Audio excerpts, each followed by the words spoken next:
Meanwhile, President Obama will send his 2014 budget to Congress today, 2 months late. The White House blames the delay on the lengthy negotiations over the fiscal cliff in December and sequester in March.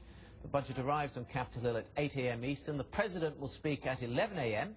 and then the public will be able to get their own copy in print or digital form at 11:15. In fact, you get it in digital form and then, no doubt, print it off.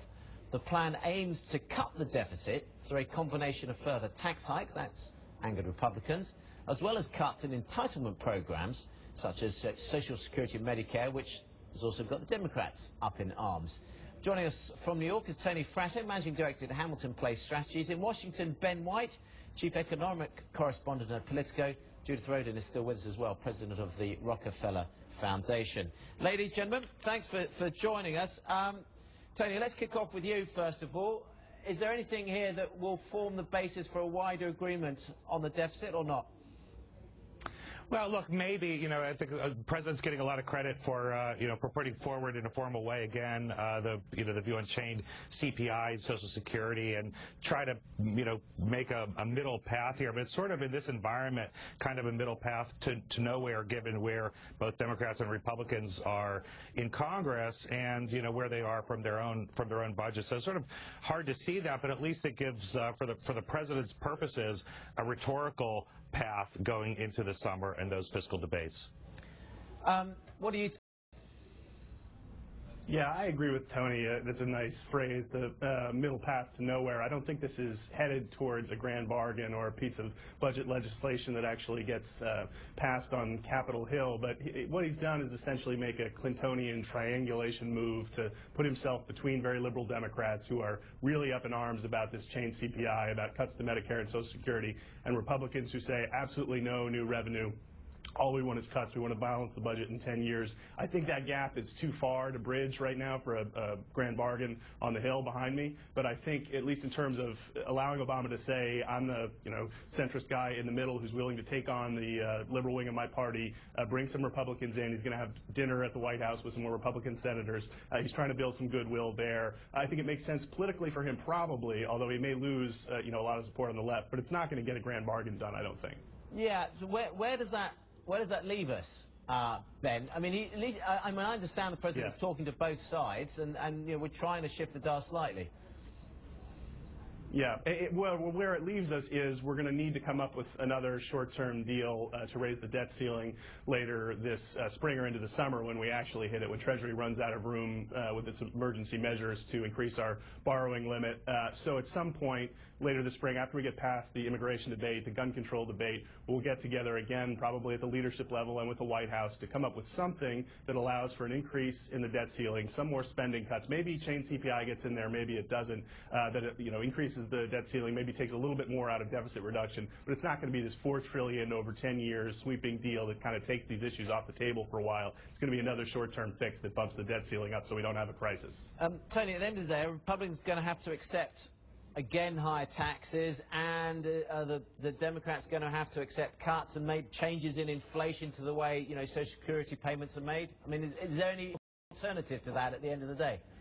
Well, if you want a grand bargain deal, then those are the elements of it, Ross. But it's just really hard to see how either side goes that far. If you look, this morning, just on chain CPI alone, look, I'm a big believer. I think any economist is a believer in getting CPI measurements right if we're going to use it to index both taxes and spending in the federal government. All we're talking about is counting accurately.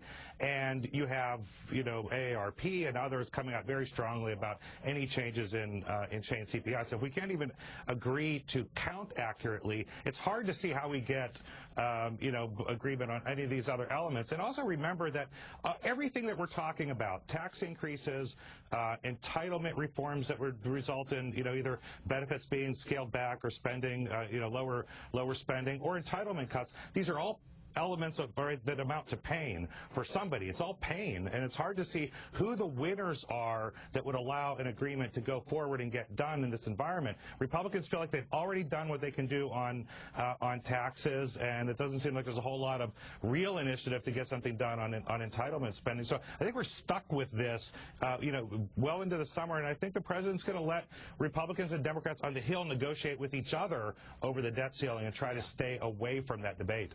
You talk about pain there for whether it's tax increases or cuts in spending as well. Judith, I just want to bring you in because we were talking earlier. How is that impacting your sector, NGOs and philanthropy? Well, philanthropies are hurting because when people's tax dollars are affected, they give less, and so we start to see social services getting reduced. But, you know, there's a huge segment of the American population, unlike what's happening in Washington, that really believes that the tax code could get reformed and split down the middle of some of these problems. Right now, they're picking tax increases or cuts in social services as a way of mobilizing a base rather than focusing on what we see is the large segment of the middle of the American public really do see a way forward that somehow isn't being seen in Washington.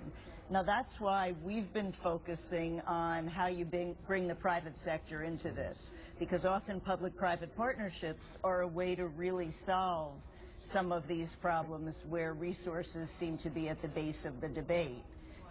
Infrastructure banks, which have been popular in Europe and Canada, now are beginning to be developed in the United States. And out of the glare of Washington, actually, many very forward-looking governors. I was in Illinois yesterday announcing a new social impact bond with Governor Quinn. The West Coast governors are coming together in a West Coast infrastructure exchange, and they're creating the regional policies that will really crowd in the private sector funding. It's an interesting point, Tony, that actually the impasse is going to people just go off and be creative. I think there is. Look, I think there are lots of opportunities to be creative on some of these efforts, like infrastructure spending. Remember that the federal government does a lot of it on its own with the lowest borrowing costs in the world. So we don't want to discount what the federal government's doing on that end of it, contributing to it. But I'd like to ask the guest also from the Rockefeller Foundation is, people talk about shared sacrifice and ways to get some of this stuff done, like tax reform. One of the big elements of tax reform, if we're going to get rid of what a lot of people call loopholes, is on charitable giving, and what the foundation thinks about that and other foundations, whether that would hamper their efforts. Well, there are many philanthropic organizations that do still take funding, and some of those are the largest NGOs in the world, like CARE or UNICEF, and clearly that would impact their funding. The Rockefeller Foundation doesn't collect any more money. We're fortunate to have the resources of our founder, John D. Rockefeller, and Standard Oil, so we're in the enviable position of still being able to give it away. You have to generate, though. You tell me you have to generate 8% return. So you're not owning a lot of U.S. government debt, I'm guessing. No, absolutely not. In order to give away 5% a year, or at least 5% on a rolling 5-year average, all U.S. foundations are required to pay out at a rate of 5%. Given inflation, that means we have to make at least 8% a year in order to stay even. Now, one may ask, is the goal to stay even? Yeah. Clearly, we go up and down, and that's fine. What we're trying to do is respond to some of the world's greatest needs. That's a good challenge, that, Ben.